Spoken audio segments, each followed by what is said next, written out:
Why should you watch this video? Because this is before? Ow. Ow. Oh dear. You'll regret that. Kamikaze! Fuck's sake. And this is after.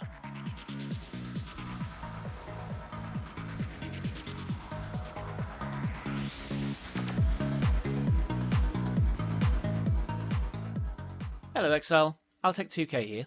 This will be the last update video to this guide. The build is by no means finished, but it's far enough along now that we know it's going to work. So what's happened? First of all, we dropped the gloves we wanted, which is Shadows and Dust. These are great because they give us Rampage, and Rampage is great for clearing out delve areas. Also, they give us a load of global crit and some energy shield. Okay, the Orb of Storms setup is still here. Orb of Storms, Brand Recall, Hex Touch, and Temporal Chains. A lot of people have been saying flammability really helps instead of Temporal Chains, so do feel free to swap that out if you wish. We got our 5-link chest, which is a pretty good one actually, and I rolled this manually. We've got a really decent wand.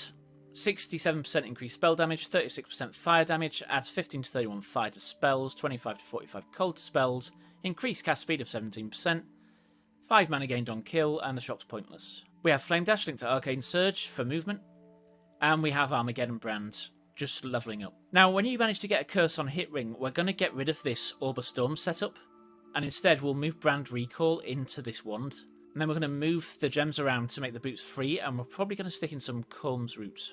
Okay, what else is there? We've got a belt. It's got a lot of life. It's got 94.4% life regen and some lightning resistance, but that's pretty much all it's got going for it. The helmet, nice life roll, 91, increased armor and evasion rating, strength. Armor and evasion isn't really what we want here. We want to switch to a mixture of armor and energy shield. This will have to do for now. I can't find anything with a similar life roll.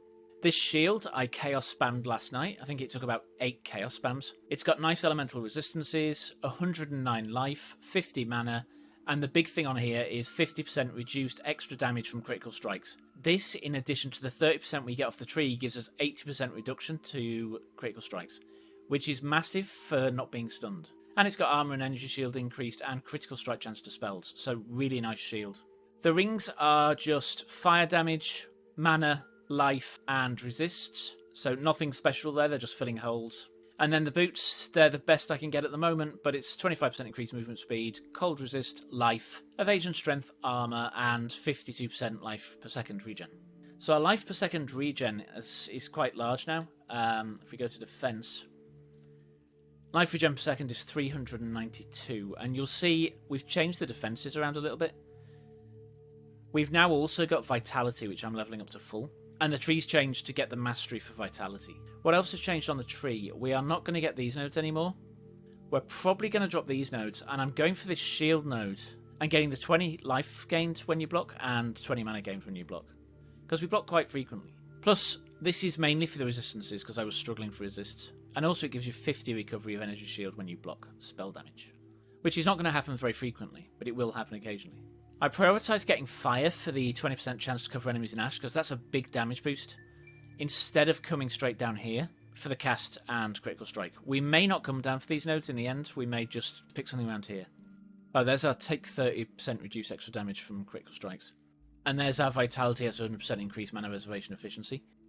So you can see, because of all the reservation efficiency, we've got a lot of auras on here now, and we're only taking up 910, leaving us 1,521 to mitigate damage. Our energy shield is up to 1,181 and our life is up to 4,318. This gives us a little shy of 7k EHP. On top of that, because we're stacking armor, we've also got 37% physical damage reduction and all our resists are capped.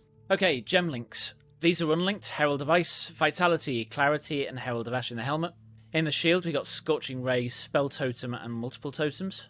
Multiple totems just allows you to cast it because we don't have any totems by default. The chest is Armageddon Brand, Combustion, Concentrate Effect, Immolate, and Inspiration. We will be making a 6-link to Fire Pen at some point. The gloves are Orb of Storms, Brand Recall, Hex Touch Support, and Temporal Chains. This is our curse on hit setup, and then for the boots, we've got a new Cast When Damage Taken setup. We got Cast When Damage Taken linked to Cold Snap, Steel Skin, and Summon Stone Golem. Steel Skin is still cast by us on our left mouse button. Summon Stone Golem is too high to be supported by Cast When Damage Taken. If you're having real trouble with that going down, you can buy a new stone golem and link it to the cast when damage taken so that it's supported by it, so it's up much more of the time. Why Cold Snap?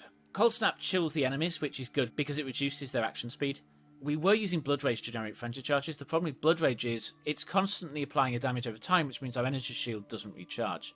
And this was pointed out by someone in the comments of the last update video. I think it was Pierre. Thank you very much, Pierre. Because we've now got a 5-link, we're doing a lot more damage. And Rampage is a godsend for clearing out areas. It's just so effective in the Delve. The combination of reduced critical strike and our life pool is preventing us from getting stunned. But that's not really going to hold up as we continue further down into the Delve. So going further down, we really want a pair of Chrome's Roots if we can drop them. For Flasks, I want to get rid of this Mana Flask and replace it with a Quartz Flask. Because a Quartz Flask will give us phasing, which will allow us to pass through mobs. And getting stuck is still a cause of my death occasionally. Now, as well as stun, we've got to be careful of freeze. There is quite a lot of it down in the Delve. So on this one, I've got a Granite Flask, which is triggered by instilling orbs to be used when becoming chilled. I would prefer frozen, but I couldn't get it, so chilled it is. And it grants us immunity to freeze and chill during the flask effect. Now, I don't use this flask if I can help it, unless it gets popped by the chill for obvious reasons. A silver flask, this gives us immune to poison and onslaught. Onslaught gives us cast speed, and cast speed will increase the activation frequency of Armageddon Brand. And then we got a movement speed flask, because movement's key to staying alive. And then on the mana flask, we're immune to curses, and we got anti-bleed on the life flask. And that's it. The Delve, I think we've got down to a level of 131, with a monster level of 82. So this is equivalent of a T of 15 map. And we can go further, it's just as far as I got before I decided I had to make this video so I could get it out today. If you are playing this build and enjoying it, let me know in the comments below. And with that, thank you for watching, and I'll catch you next time.